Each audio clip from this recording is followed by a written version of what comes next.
পৰ্বতজোৱাৰ কাজিগাঁৱত উপস্থিত বিটিআৰৰ মুখ্য কাৰ্যবাহী সদস্য প্ৰমোদ বড়ো। আজি পুৱা 9মান বজাত পৰ্বতজোৱাৰ কাজিগাঁৱত উপস্থিত হয় এখন দলীয় কৰ্মী সভাত বিটিআৰৰ মুখ্য কাৰ্যবাহী সদস্য প্ৰমোদ বড়োৱে।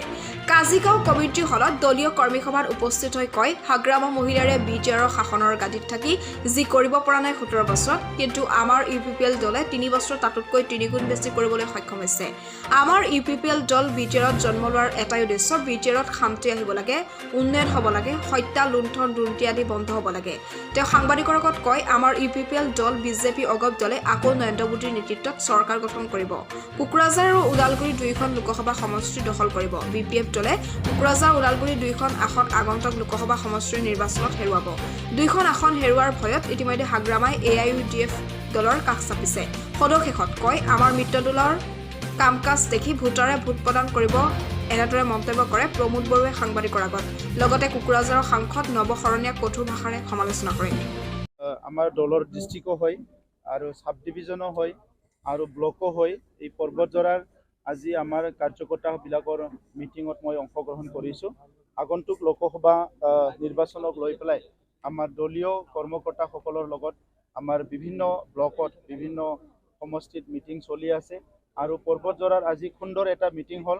ইয়াত সকলো আমাৰ প্ৰাইমাৰী কমিটি সকলো VC-DC উপস্থিত আছে আৰু আজি মই আলোচনা কৰি এই কথাটো গম পালোঁ যে দীঘলীয়া সময় BPF-ৰ যিটো অপশাসন দুৰ্নীতি আছিলে, এই কথাটো পৰ্বতজোৰা ৰাইজে খুব ভালকৈ বুজি পাইছে আৰু এতিয়া পৰ্বতজোৰাত UPPL বহুত শক্তিশালী ৰূপত আজি তেখেতসকলে কাম কৰি আছে। গতিকে আগন্তুক যি লোকসভা নিৰ্বাচন, ইয়াত আমাৰ 40টা সমষ্টিৰ ভিতৰত পৰ্বতজোৰা সমষ্টিয়ে হাইষ্ট ভোট দিব এনেকুৱা মোৰ লাগিছে। সেইকাৰণে মই আমাৰ পৰ্বতজোৰাৰ যিসকল কৰ্মকৰ্তা কাৰ্যকৰ্তা বিষয়ববীয়া আছে, মই সকলোকে ধন্যবাদ জনাইছোঁ আৰু অনাগত দিনত এই পৰ্বতজোৰা অঞ্চলত শান্তি সম্প্ৰীতি সমন্বয় সকলো জাতি জনগোষ্ঠীৰ মাজত মৰম স্নেহ বিশ্বাস এইটো যাতে অটুট থাকে, ইয়াৰ কাৰণে মই ভগৱানৰ ওচৰত প্ৰাৰ্থনা কৰিছোঁ। আৰু এতিয়া ৰমজান মাহ চলি আছে, মই ৰমজান মাহৰ আমাৰ মাইনৰিটি দাদা ভাই সকলক শুভেচ্ছা জনাইছোঁ আৰু হোলী আহি আছে, 2 দিন পিছত হোলী হ'ব।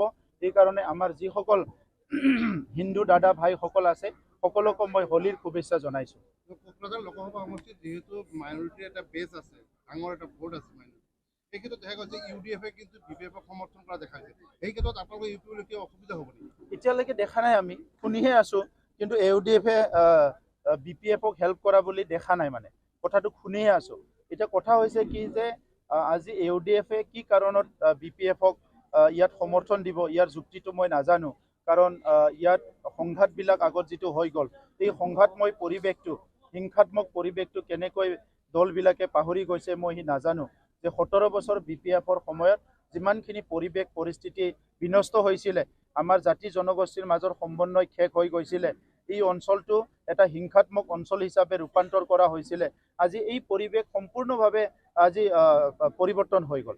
আজি শান্তি আহিল, নিৰাপত্তা আহিল, সমন্বয় আহিল, সুন্দৰ এটা পৰিৱেশ আহিল। গতিকে দল সংগঠনে নিজৰ নিজৰ কথাটো চিন্তা কৰিব, কিন্তু যোনে যি চিন্তা নকৰক কিয় 35 লাখ জনসাধাৰণৰ শান্তি সম্প্ৰীতি উন্নয়ন ঐক্যতা আৰু এই অঞ্চলৰ নিৰাপত্তাৰ কথাটো যাতে চিন্তা কৰে, মই সেইটোকে সকলোকে আপিল কৰিছোঁ। আগন্তুক লোকসভা নিৰ্বাচনত UPPL-ৰ মেইন এজেণ্ডা কি হ'ব, কি লৈ আপোনালোকৰ ৰাইজৰ মাজত?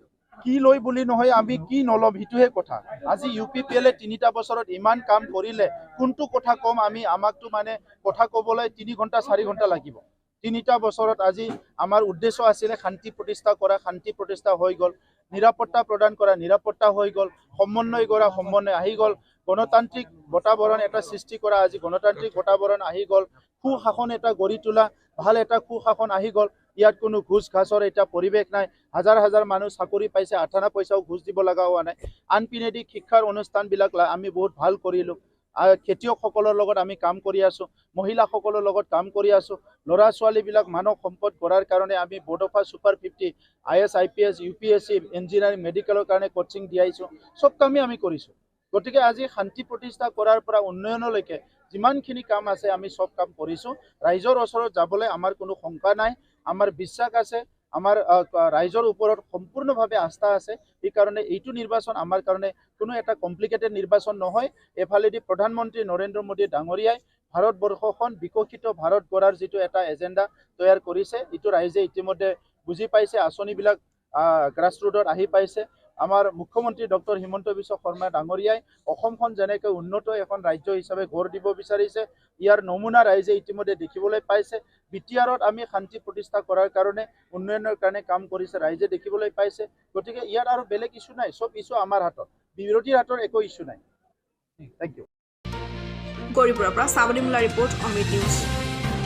অমৃত প্ৰবাহ অসমীয়া সাপ্তাহিক কাকতৰ ডিজিটেল সংস্কৰণ অমৃত নিউজ, সত্যৰ সন্ধানত অমৃত নিউজ।